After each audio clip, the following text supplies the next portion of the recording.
International labour organisation एक अपने आप में इंटरनेशनल का यूनिक बॉडी है जो यूनाइटेड नेशन के इटसेल्फ आने से पहले वो बन चुका था। फाउंडेड हुआ था 1919 में ट्रीटी ऑफ वर्साइल के दौरान and league of nation. Treaty of Versailles क्या था, जो एक कारण था लीग ऑफ नेशन का बनने के कारण।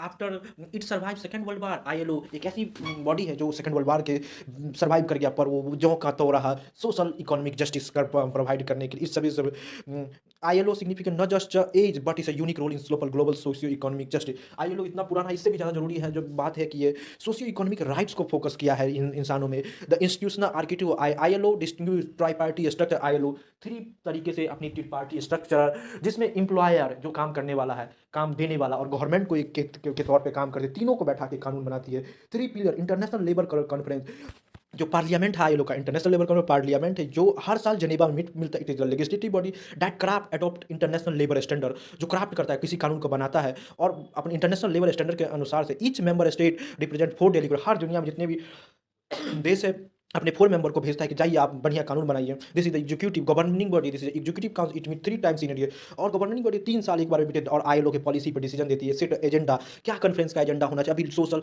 चैलेंज क्या है, बजट प्रोवाइड करता है। इंडिया इसमें परमानेंट मेंबर है। International labour office, international labour parliament secretariat है जो डेली के काम का देखता है आईएलओ का। It act as headquarter and operational activity, headquarter के तौर पर, और दुनिया भर में रिसर्च पब्लिकेशन डाटा इकट्ठा करती है कि कहाँ किस देश में क्या लेबर की समस्या है, क्या करना चाहिए, क्या क्या न्यू पॉलिसी होने। Core philosophy decent work and social justice. ILO का मानना है कि डिसेंट वर्क होना, हर आदमी अच्छे से काम करे, उसको सोशल जस्टिस मिले, यही आईएलओ का मोटो होना चाहिए। ILO operate on the principle of labour is not community. ILO का मानना है कि लेबर को कम्युनिटी नहीं मानी। This is the refined declaration of Philadelphia, उसे अपने ट्रीटी फिलाडेल्फिया में डिफाइन किया। Human being treat as a human being.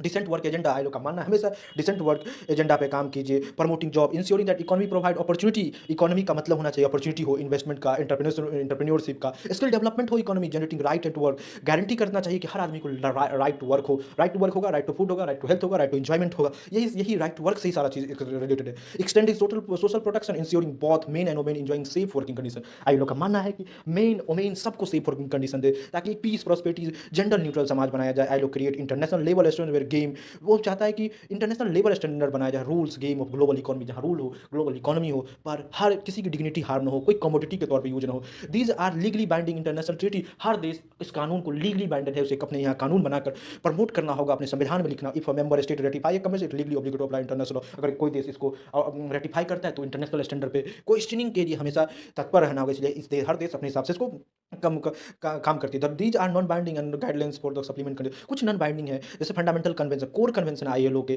Freedom from association, freedom होना चाहिए किसी एसोसिएशन, इंडिया ने इसे रेटिफाई नहीं किया। Elimination of force labour, India ने फोर्स लेबर को रेटिफाई किया है।